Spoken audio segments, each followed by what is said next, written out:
नमस्कार विद्यार्थी मित्रांनो आणि पालकांनो, स्वागत आहे आपलं आपल्या प्रिय युट्यूब चॅनल मध्ये, ज्याचं नाव आहे श्री कोचिंग क्लासेस.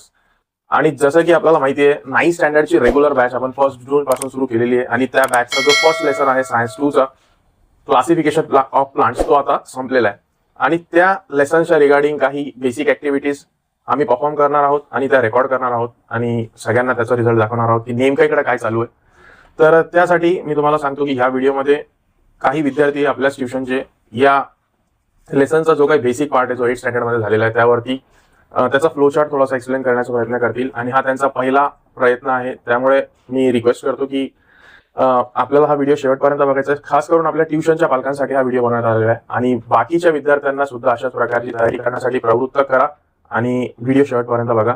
तर आपल्या या डेमो व्हिडिओमध्ये सध्या जी विद्यार्थिनी आपल्या समोर उभी आहे, तिचं नाव आहे आचल यादव. आणि अशाच पद्धतीने पुढे आणखी 2-3 जण या व्हिडिओमध्ये कंटिन्यू करतील.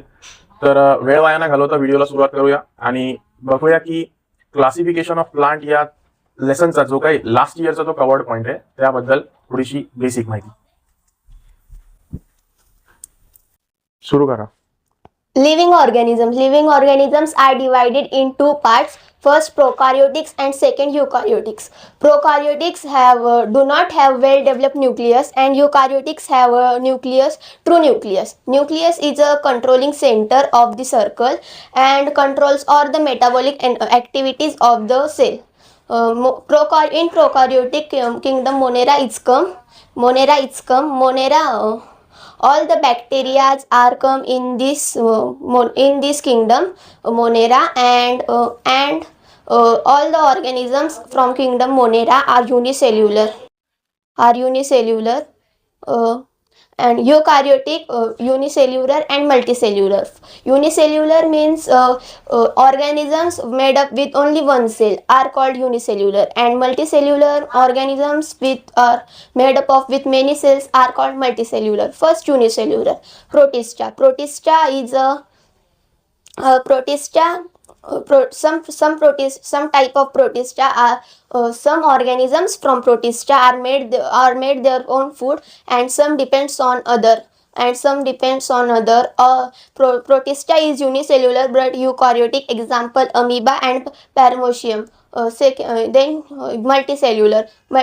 First, fungi. Fungi can't make their own food. They cannot make their own food. They depends on dead and decaying matter or organisms. By the process of absorption, they obtain food. Example, mushroom and yeast. Planty made the plant. Planty means plants. Plants makes their own food by the process of photosynthesis. And they are multicellular. Example, rose plant or mango tree, etc. Then animalia. Animalia means animals. Animals do not have any cell, but they cannot make their own food. They cannot make their own food. They depends on other plants and animal for food. Example, human beings, dogs and cats. Thank you. Very good. साईडला येऊ शकता तुम्ही. आता आपल्या डेमोचा जो काही second session आहे, तो आणखी एक दुसरी विद्यार्थिनी आपल्या समोर घेऊन येईल. ओके, यांचं नाव आहे देवयानी कुचेकर. बट पुढे जायच्या आधी मला असं वाटतं की तुम्ही आचलने जी माहिती सांगितली ती तर सगळ्यांना माहिती झालेली आता सध्या, पण तुमच्या भाषेत सांगण्याचा प्रयत्न करा, इंग्लिशमध्ये नाही. आचलने सध्या काय सांगितलं किंवा थोडस बाकीच्यांनाही कळावा असं काहीतरी सांगा. लिव्हिंग ऑर्गॅनिझम्स, प्रोकार्योटिक आणि युकॅरियोटिक. प्रोकार्योटिक एक अशी सेल आहे जी वेल डेव्हलप नाही, आणि तिच्यामध्ये येतो एक किंगडम मोनेरा. किंगडम मोनेरा याच्यामध्ये सगळ्या ब्लू ग्रीन अल्गी, बॅक्टेरिया अशा प्रकारचे काही ऑर्गॅनिझम्स येतात. आणि ते फक्त युनिसेल्युलर राहतात, म्हणजे त्यांना फक्त एक सेल राहते. त्याच्यानंतर सेकंड युकॅरियोटिक ही वेल डेव्हलप सेल राहते ती ऑर्गॅनिझम्समध्ये. त्याच्यामध्ये येतात युनिसेल्युलर आणि मल्टीसेल्युलर. युनिसेल्युलर म्हणजे the cell has only single cell are called unicellular. त्याच्यामध्ये येतं प्रोटिस्टाला फक्त सिंगल सेल राहते. Nuclear membrane. त्याच्यानंतर येतात मल्टीसेल्युलर म्हणजे ज्या ऑर्गॅनिझममध्ये मल्टिपल सेल राहतात. त्याच्यामध्ये येतात विथ सेल आणि without cell. We know cell is the structural and functional unit of living organisms. आणि cell wall is a protective shield of cell. It protects cell by the preventing entry of excess water.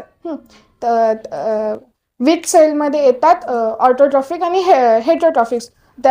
ऑटोट्रॉफिकचं example आहे Plantae म्हणजे plants हे ना स्वतःचं जेवण स्वतःमध्ये बनवतात.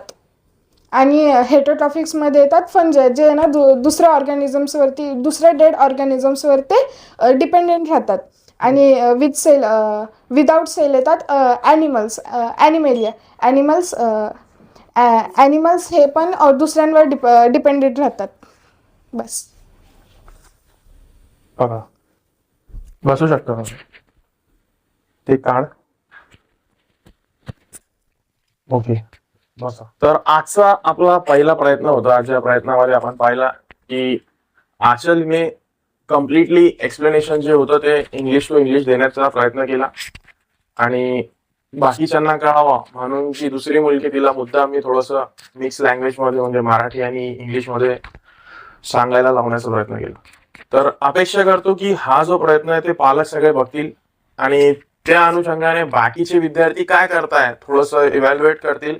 कारण ही जी तयारी आहे ती ठराविक विद्यार्थ्यांना देत नसून सगळ्यांना देण्याचा प्रयत्न करतो आणि तुम्हाला हेच दाखवण्याचा प्रयत्न करतो की अभ्यास जो आहे तो कोणीही कशाही लेवलवरती करू शकतो. पण काही विद्यार्थी जे आहेत ते फक्त वेळ व्यर्थ घालवतात आणि घरी बसून काहीच करत नाही, ऍज इट इज ते येतात.